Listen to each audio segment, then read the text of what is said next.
Happy Lunar New Year's to those who are still celebrating. Fire horse. It's not just Chinese. Thank you, Hallmark. Over a billion people around the world, especially Asia and Southeast Asia, celebrate Lunar New Year's. In China, it's called the Spring Festival. In South Korea, Sola. And Mongolia, Tsaganzar. And Vietnam, Tet, to name a few. It can be a 2 to 3 week John thing with household, family, food, and community traditions and customs. Today, I'll talk about our first and last traditional Lunar New Year celebration in Dave Chapelle's hometown, Dalai Lama's prophecy, and our Women's Biz Co-op vision. In Yellow Springs, Ohio, where my Wu mentor lived, my parents and I met people close to African American comedian Dave Chapelle and his parents. His parents were educators and civil rights activists that didn't always agree with the content of his jokes. Before Dave Chappelle became a controversial comedian for his anti-trans rants, not cool, Dave. Dave was known for his long griot style, West African style storytelling and piercing social satire. I have more personal stories about Dave and his family, but I'll save that for another time to share about our Korean Lunar New Year celebration. My Wu mentor and I spent days prepping and cooking up a traditional Lunar New Year's Korean celebration and set up the piles of carefully placed food to honor the ancestors, Chere, and to thank them. After Chere, we feast, umbok, or receiving our ancestors' blessings. So we eat the food that's on the tables. And then I bowed to my parents, Sebe, and I got my red envelope with cash. So that's why the significance of red envelopes. After dinner, we played games, yatnori. It's with wooden sticks, and you go around the board. It's kind of like Monopoly, but with wooden sticks. And it used to be in Korea, harvest predictions for the upcoming year. And Ghost Up, Watu, it's a card game that you might have seen. That's popular, and Watu represents the 12 months. So once again, it can be construed as predictions for the new year. Later that night, after my parents left for their hotel, my Wu mentor and I sat by a fire, of course, and talked.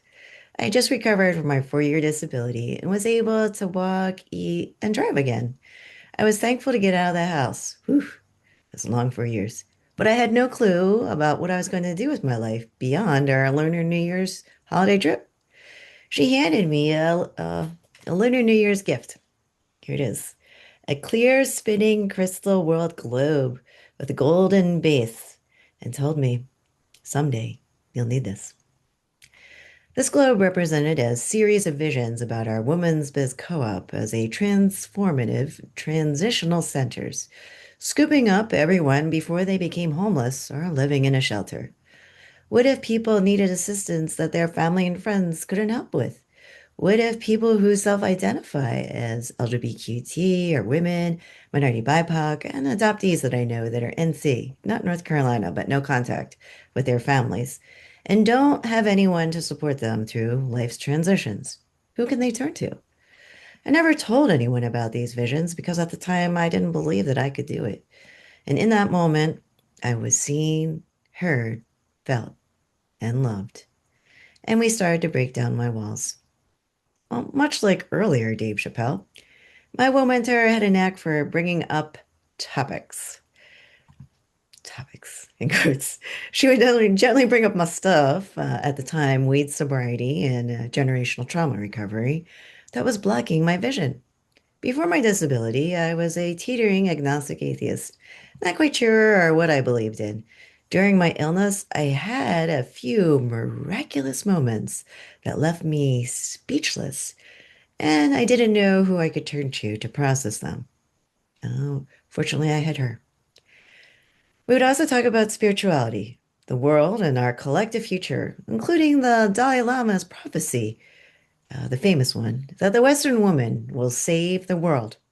It became the basis of my theories about yang, yin, and new power paradigms that I've experimented and tested over these past 15 years plus years that may block you from actualizing your passion, purpose, process, and prosperity to upgrade to your sober, abundant life vision.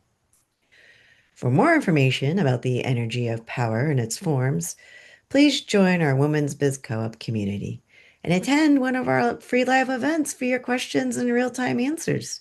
For now, I'll briefly share my interpretation of the Dalai Lama's prophecy in your email about prophecies, power, and WBC membership. Thank you for watching, listening, and reading. I look forward to more discussions with you about prophecies, power, and our WBC. And bye for now.